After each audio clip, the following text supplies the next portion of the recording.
پہلی صفت ان کا دینی کمالات کے ساتھ آراستہ ہونا ہے۔ ان کی ابتداء الذین یمشون علی الارض ہونا سے ہوتی ہے، یعنی جو زمین پر عاجزی انکساری سے چلتے ہیں۔ دوسری قسم ان کا ہر طرح کے رذائل اور کمینگیوں سے پاک ہونا ہے، اس طرح فرمایا والذین لا یدعون مع اللہ الہا آخر سے شروع ہوتی ہے۔ اور تیسری قسم ان کا اسلام کے احکام پر کاربند ہونا ہے، اور ان صفات کا ذکر آیت نمبر 64 والذین یبیتون لربہم سجدا وقیاما، آیت نمبر 67 اذا انفقوا لم یسرفوا ولم یقتروا، آیت نمبر 68 والذین لا یقتلون النفس التی حرم اللہ، اور اسی طرح آیت نمبر 72 والذین لا یشہدون الزور۔ اور چوتھی قسم ان کی طرف سے اس بابت کی مسلسل کوشش اور اللہ رب العالمین سے دعا ہے کہ دنیا کی زندگی میں ان کی دینی حالت بہتر سے بہتر ہوتی چلی جائے، جس طرح کہ آیت نمبر 74 میں ذکر کیا ہے والذین یقولون ربنا ھب لنا من ازواجنا وذریاتنا قرۃ اعین واجعلنا للمتقین اماما۔ یہ عزیز طلبہ ترجمہ اس لیے نہیں کیا، یہ ترجمہ آگے آ جائے گا جب ہم آیات کو تفصیل سے پڑھیں گے۔ پھر یمشون علی الارض ہونا نرمی کے لیے آتا ہے، یعنی بہت نرمی والی چال چلتے ہیں، یعنی رحمان کے محبوب بندے وہ ہیں جو تواضع اور عاجزی اختیار کرتے ہیں، اور جب زمین پر چلتے ہیں تو نرمی کے ساتھ چلتے ہیں، نہ کہ فساد بپا کرنے والوں اور ظلم و جبر کرنے والوں کی طرح اینٹتے اور اکڑتے ہوئے چلتے ہیں۔ حضرت لقمان علیہ الصلاۃ والسلام نے اپنے بیٹے کو وصیت فرمائی تھی لا تمشی فی الارض مرحا، زمین پر اکڑ کر نہ چلو، ان اللہ لا یحب کل مختال فخور، کہ اللہ تعالیٰ کسی فخر کرنے والے کو اکڑنے والے کو پسند نہیں کرتا۔ سورہ لقمان کی 18 نمبر آیت ہے۔ نرمی کی چال سے مراد سکون اور وقار کی چال ہے، نہ کہ دکھاوے کے لیے بناوٹ کے ساتھ مریضوں کی طرح چال چلنا۔ خود رسول اللہ صلی اللہ علیہ وسلم بھی مضبوط قدم رکھتے ہوئے چلتے تھے۔ حضرت علی رضی اللہ تعالیٰ عنہ بیان کرتے ہیں کہ رسول اللہ صلی اللہ علیہ وسلم اس طرح چلتے تھے کأنما ینحط عن صبب، گویا آپ ایک ڈھلوان سے، ایک سٹیپی پلیس سے آپ نیچے اتر رہے ہیں۔ حضرت ابو طفیل رضی اللہ تعالیٰ عنہ آپ کے حوالے سے بیان کرتے ہیں، کہتے ہیں کان ابیض ملیحا، آپ سفید رنگ اور انتہائی خوبصورت تھے، جب چال تلتے تو گویا ڈھلوان میں اتر رہے ہوں۔ زمین پر نرمی کے ساتھ چلنے میں عام زندگی کا چال چلن بھی شامل ہے، کیونکہ آدمی کی چال اس کے چلن ہی سے مطابق ہوتی ہے۔ رحمان کے بندوں کی چال اور ان کا چلن دونوں سے تواضع اور نرمی کا اظہار ہوتا ہے، نہ کہ ان میں تکبر ہوتا ہے، نہ شدت ہوتی ہے۔ ہاں کفار کے مقابلے میں وہ اکڑ کر بھی چلتے ہیں اور ان میں شدت بھی ہوتی ہے، جیسا کہ طواف کے اندر رمل کرنے کے حکم سے ظاہر ہے۔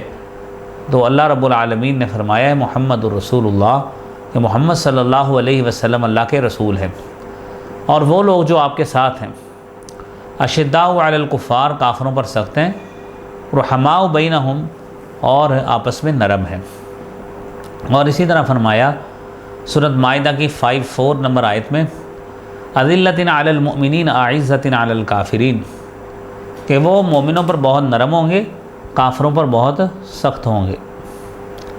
اور پھر فرمایا اذا خاطبہم الجاہلون قالوا سلاما، جب ان کے ساتھ جاہل لوگ ملتے ہیں تو وہ سلام کہتے ہیں۔ جاہل کا لفظ یہاں علم کے مقابلے میں نہیں ہے بلکہ حلم کے مقابلے میں ہے۔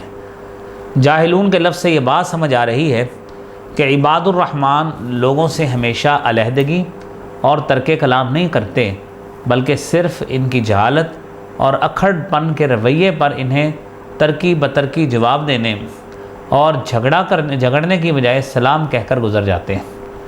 قرآن کریم میں اسی لیے سورہ قصص میں 55 نمبر آیت میں اللہ نے فرمایا ہے کہ وَإِذَا سَمِعُوا اللَّغْوَ أَعْرَضُوا عَنْهُ، کہ جب وہ لغو بات سنتے ہیں تو ان سے کنارہ کرتے ہیں اور کہتے ہیں ہمارے لیے ہمارے اعمال، تمہارے لیے تمہارے اعمال، سلام ہے تم پر، ہم جاہلوں کو نہیں چاہتے۔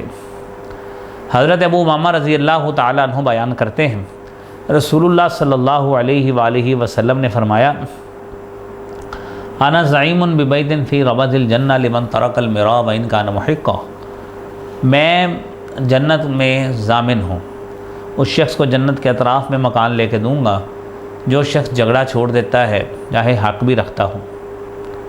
اب جھگڑے پہ حق رکھتا ہے، جھگڑ سکتا ہے لیکن چھوڑ دیتا ہے۔ ابھی بیتن فی وسط الجنت لمن ترک الکذب وان کان مازحا، کہ میں جنت میں اس شخص کو وسط میں مکان لے کے دوں گا جو ہے نا جھوٹ چھوڑ دیتا ہے چاہے مذاق میں ہی بولتا ہو۔ اور پھر فرمایا ابھی بیتن فی اعلی الجنت لمن حسن خلقہ، کہ میں اس شخص کو جنت کے بلند مقام لے کر دوں گا جو اپنے اخلاق کو اچھا کر لیتا ہے۔ تو یہ ہے سارا اذا خاطبهم الجاہلون قالوا سلاما، کہ کس طرح وہ جاہلوں سے پیچھے رہتے ہیں، کس طرح جاہلوں سے دور رہتے ہیں، تو یہ کام کرتے ہیں۔ آگے آیت نمبر 64 ہے، والذین یبیتون لربہم سجدا وقیاما، وہ لوگ جو اپنے رب کے لیے سجدہ اور قیام کرتے ہوئے رات گزارتے ہیں۔ پچھلی آیت میں لوگوں کے ساتھ ان کے معاملے کا ذکر تھا، اس میں اپنے رب کے ساتھ ان کے معاملے کا ذکر ہے۔ امام حسن بصری رحمۃ اللہ علیہ نے فرمایا کہ پچھلی آیت میں ان کے دن کا ذکر ہے اور اس آیت میں ان کے رات کا ذکر ہے۔ اس آیت سے قیام اللیل کی اہمیت ثابت ہوتی ہے، جیسا کہ فرمایا تتجافی جنوبہم عن المضاجع یدعون ربہم خوفا وطمعا، کہ ان کے پہلو بستروں سے الگ ہوتے ہیں۔ یدعون ربہم خوفا وطمعا، وہ خوف اور طمع رکھتے ہوئے اپنے رب کو پکارتے ہیں۔ کانوا قلیلا من اللیل ما یہجعون، کہ وہ رات کو تھوڑا سوتے۔ اور آپ صلی اللہ علیہ وسلم نے فرمایا من صلی العشاء فی جماعت فکانما قام نصف النہار، یہ جو حدیث ہے صحیح مسلم کی 656 حدیث ہے۔ فرمایا جو شخص عشاء کی نماز جماعت کے ساتھ پڑھے گویا اس نے نصف رات کا قیام کیا، اور جو صبح کی نماز جماعت کے ساتھ پڑھے گویا اس نے ساری رات نماز پڑھی۔ اس حدیث سے عشاء اور فجر کے ساتھ پڑھنے پر قیام اللیل کا اجر حاصل ہونا ثابت ہے۔ اس کے باوجود کوئی شک نہیں کہ جو لوگ اس کے علاوہ بھی قیام اللیل کی پابندی کرتے ہیں ان کے درجے کو وہ لوگ نہیں پہنچ سکتے جو صرف فرائض پر اکتفا کرتے ہیں۔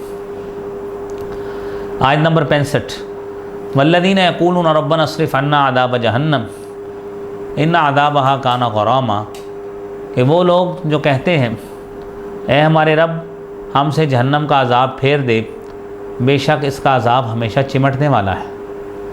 مخلوق اور خالق کے ساتھ اپنا معاملہ درست رکھنے کے باوجود ان میں غرور یا خود پسندی کا شائبہ تک نہیں ہوتا، بلکہ وہ اپنی کوتاہیوں کی وجہ سے اپنے آپ کو عذاب کا مستحق سمجھتے ہوئے ہمیشہ اللہ تعالیٰ سے اس کی رحمت اور عفو اور درگزر کے طلبگار اور عذاب جہنم سے بچنے کے خواستگار رہتے ہیں۔ سورہ مومنون کی 60 نمبر آیت ہے، والذین یؤتون ما آتوا وقلوبہم وجلۃ انہم الی ربہم راجعون، فرمایا کہ وہ لوگ جنہوں نے کچھ دیا اور اس حال میں دیتے ہیں کہ ان کے دل ڈرنے والے ہوتے ہیں، ان میں ان کی یہی کیفیت بیان ہوئی جیسا کہ سورہ زاریات کی 17 اور 18 نمبر میں، کہ وہ رات کو بہت تھوڑے حصے میں سوتے تھے اور رات کی آخری گھڑیوں میں وہ بخشش مانگتے تھے۔ اس میں مذکور ساری رات کے قیام کے بعد سحریوں کے وقت استغفار کا باعث بھی انہی کا احساس ہوتا ہے۔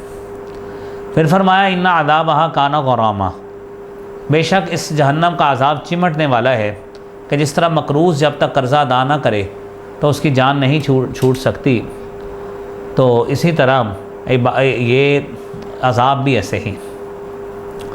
پھر فرمایا آیت نمبر 66، انہا سات مستقر و مقامہ، بے شک وہ جہنم بری ہے جگہ ٹھہرنے کی اور اقامت کی جگہ۔ دیکھیے مستقر ہوتا ہے ٹھکانہ، جس میں بندہ مستقل رہائش اختیار کر لے، وہ ہے مستقر۔ مقام ہے ایک جگہ، جہنم جو اندر چلا جائے گا اس کے لیے بھی بری ہے، اور یہاں پہ اگر ہم جہنم کا تذکرہ کر رہے ہیں تو وہ جہنم تب بھی بری ہے، ایک برے مقام کے طور پر ہم اس کا تذکرہ کر رہے ہوتے ہیں۔ تو کچھ مدت ٹھہرنے کی جگہ گناہگار مسلمانوں کے لیے اور ہمیشہ اقامت کی جگہ کفار کے لیے، یہ اللہ رب العالمین کا اور عباد الرحمن کا یہ جو تعلق ہے یہ اس حوالے سے اللہ نے بتایا۔ اور پھر آیت نمبر 67 میں بتایا والذین اذا انفقوا لم یسرفوا ولم یقتروا، وہ لوگ جب خرچ کرتے ہیں نہ تو فضول خرچی کرتے ہیں نہ خرچ میں تنگی کرتے ہیں، ان کا خرچ اس کے درمیان معتدل ہوتا ہے۔ لوگوں کے ساتھ اپنے رب کے ساتھ رویے کے بعد ان کے مالی معاملے کا ذکر ہے۔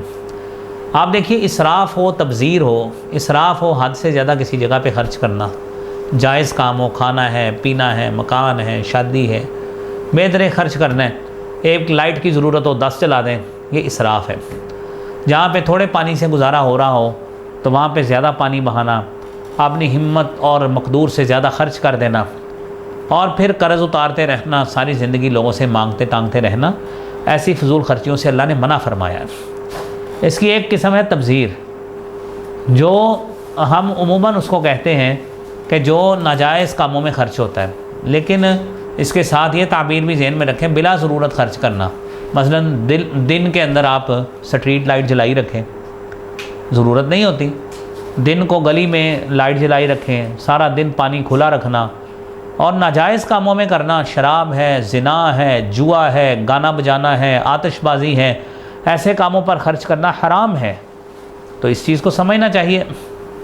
تو لہذا یہ جو ہے نا، خرچ میں تنگی کرنا، شدید بخل کرنا، اور مقدور ہوتے ہوئے بھی ضرورت سے کم خرچ کرنا، مال کو جوڑ جوڑ کر رکھنا، اپنی ذات اور اہل و عیال کی جائز ضروریات میں بخل کرنا، اسراف کے درمیان کی صفت کا نام اقتصاد ہے، جو میانہ روی بتائی گئی۔ یعنی اتنا خرچ کرنا جتنی ضرورت ہے اور جتنی ہمت ہے، اللہ نے اسے بین ذالک قوامہ کے لفظ سے تعبیر کیا ہے، جس طرح کہ سورہ انعام کی 142 نمبر آیت میں بھی ذکر موجود ہے۔ تو اس لیے یہ باتیں جو یہاں پہ بیان کی گئی ہیں، یہ مختصر تشریح ہے۔ عزیز طلبہ، امید ہے کہ آپ کو یہ سن کر یہ اس حوالے سے کچھ انسائٹ ڈیولپ ہوگی۔ اللہ کریم ہمیں عمل کی توفیق عطا فرمائے۔ وآخر دعوانا ان الحمد للہ رب العالمین۔